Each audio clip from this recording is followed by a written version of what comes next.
Chers frères et sœurs, en ce jour béni du 17 décembre, nous entrons dans une période de préparation intense pour accueillir le Christ, le Sauveur promis.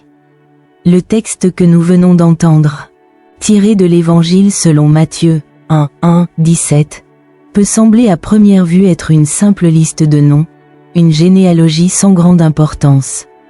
Mais en réalité, c'est un véritable trésor spirituel. Une révélation divine qui nous enseigne la fidélité de Dieu, son plan de salut, et la profondeur de son amour pour l'humanité. Prenons ensemble le temps d'ouvrir nos cœurs et nos esprits pour comprendre pourquoi cette généalogie est un message d'espérance, un appel à la foi, et une invitation à nous reconnaître comme membres de cette grande famille spirituelle du Christ. La généalogie commence par cette affirmation puissante: Jésus-Christ, fils de David, fils d'Abraham. Ces deux noms, Abraham et David, sont des piliers de l'Ancien Testament, porteurs de promesses éternelles. Abraham, le père de la foi, reçoit la promesse que par sa descendance toutes les nations seront bénies, Genèse 12:3. Cette promesse s'accomplit en Jésus, descendant direct d'Abraham, qui vient pour rassembler et sauver toute l'humanité. David, le roi selon le cœur de Dieu, reçoit une autre promesse: Je te susciterai une descendance, et son règne sera sans fin. 2 Samuel 7:12-16. Jésus, descendant de David, est ce roi éternel dont le règne ne finira jamais.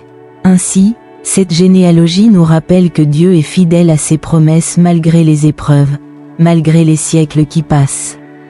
Si aujourd'hui tu es dans l'épreuve, dans le doute, souviens-toi, Dieu ne change pas. Il accomplit toujours sa parole. En lisant cette longue liste, un détail frappe. Elle est composée non seulement de rois et de héros de la foi, mais aussi de personnes marquées par le péché, l'échec et les scandales. Tamar, Rahab, Ruth et la femme d'Urias, Bethsabée. Des femmes étrangères ou impliquées dans des situations compliquées.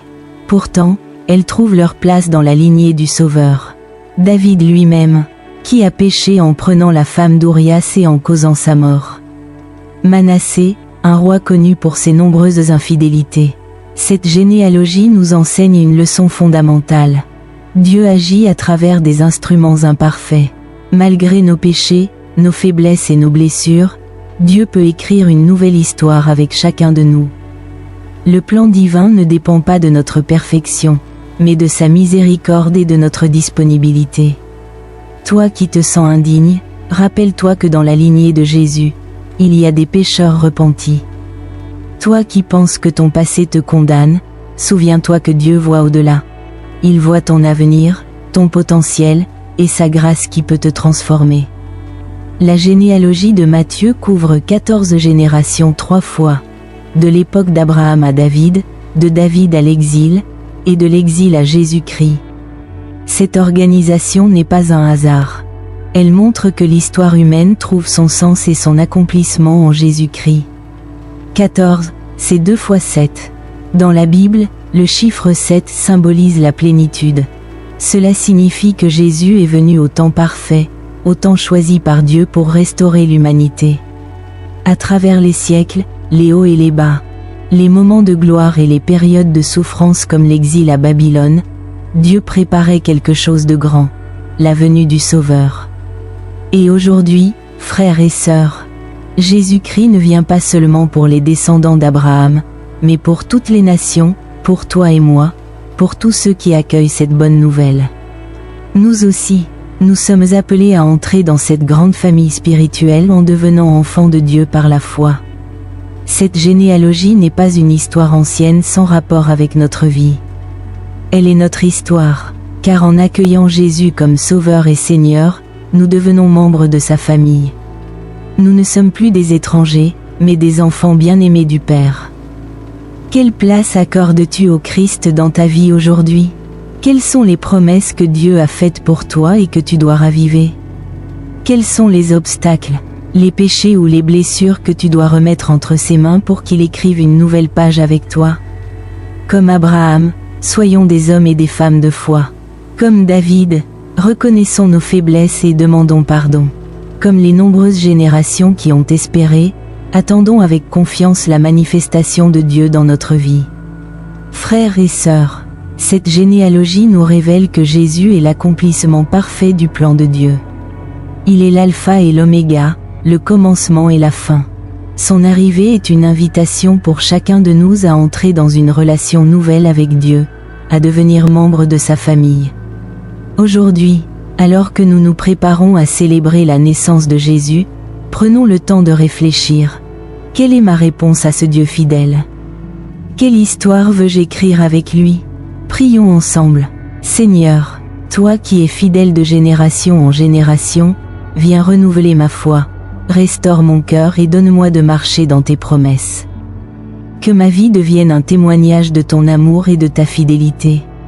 Seigneur Dieu Tout-Puissant, toi qui es le Dieu des promesses, toi qui, de génération en génération, t'es montré fidèle, aujourd'hui. Nous nous tournons vers toi, pleins d'humilité, de gratitude et d'espérance. Père Céleste, nous venons avec ce texte de l'Évangile de Matthieu gravé dans nos cœurs. Dans cette longue généalogie, Seigneur, tu nous montres que tu es le maître de l'histoire, celui qui tisse un plan parfait à travers les âges, malgré les imperfections des hommes, malgré leurs péchés et leurs faiblesses. Seigneur, toi qui as choisi Abraham pour qu'il devienne le Père des nations, nous te rendons grâce pour la foi d'Abraham. Accorde-nous, Seigneur, cette foi inébranlable qui croit en tes promesses. Même lorsque tout semble perdu, donne-nous d'obéir comme Abraham, d'avancer même lorsque nous ne voyons pas encore la terre promise. Seigneur Jésus-Christ, descendant de David, tu es le roi éternel. Le Messie attendu, tu es venu au temps parfait pour accomplir le salut de toute l'humanité. Nous t'adorons, toi qui as porté nos péchés, toi qui es l'agneau de Dieu venu pour effacer nos fautes. Aide-nous à accueillir ta royauté dans nos cœurs, à déposer nos couronnes d'orgueil à tes pieds, pour que tu sois Seigneur dans toutes les dimensions de notre vie. Seigneur, dans cette longue liste de noms, nous voyons des hommes et des femmes faibles, mais que ta grâce a transformés et élevés. Toi qui as choisi Tamar malgré son passé compliqué, toi qui as relevé Rahab. Une étrangère, toi qui as comblé Ruth de ton amour, toi qui as pardonné à David et restauré son cœur, nous te prions aujourd'hui pour que ta miséricorde descende sur nous. Regarde nos péchés, Seigneur, mais ne t'arrête pas à nos fautes. Pardonne nos erreurs, nos chutes répétées, nos manquements envers toi et envers nos frères. Seigneur, nous croyons que tu peux écrire une nouvelle histoire dans nos vies. Là où il y a des blessures, viens mettre ta guérison. Là où il y a le péché, viens avec ta grâce et ta miséricorde. Là où il y a de la honte, viens relever nos têtes et nous redonner dignité. Seigneur, comme dans la lignée de Jésus, utilise nos faiblesses pour manifester ta gloire. Dieu d'espérance, tu es le même hier, aujourd'hui et éternellement. Alors que nous nous préparons à célébrer la naissance de ton Fils, nous t'offrons nos vies, nos familles, nos églises et nos communautés. Nous prions pour ceux qui traversent des moments difficiles, ceux qui sont malades, Seigneur, étends ta main guérissante. Ceux qui souffrent de solitude, viens habiter leur cœur.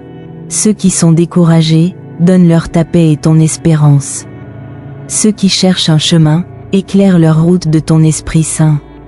Seigneur, nous te confions particulièrement nos familles. Comme tu as été fidèle dans la descendance d'Abraham jusqu'à Jésus, nous t'implorons pour que notre descendance soit bénie et protégée. Qu'elles soient des familles d'amour, de prière et de sainteté. Aide-nous, Seigneur, à transmettre la foi à nos enfants, à leur enseigner ta parole, à bâtir des générations qui t'adoreront en esprit et en vérité. Seigneur Jésus-Christ, toi qui es la lumière du monde, viens illuminer nos ténèbres. Viens donner un sens à notre histoire personnelle. Viens nous rappeler que, malgré nos épreuves, tu es à l'œuvre. Seigneur, comme le peuple d'Israël a attendu patiemment la venue du Messie, apprends-nous à attendre ton action dans notre vie avec foi et persévérance. Donne-nous de demeurer fidèles dans la prière, dans l'espérance et dans la confiance. Ô Père éternel, en ce jour, nous t'élevons un chant de louange. nous t'adorons pour ta fidélité dans l'histoire. Nous te louons pour l'accomplissement parfait de ton plan en Jésus-Christ. Nous t'exaltons, car tu es Alpha et Oméga, le commencement et la fin, le Dieu qui écrit chaque page de notre vie avec amour. Béni sois-tu, Seigneur, pour cette promesse éternelle. Jésus est Emmanuel, Dieu avec nous. Il est notre paix, notre espérance, notre Sauveur. À toi soit la gloire, l'honneur et la puissance pour les siècles des siècles.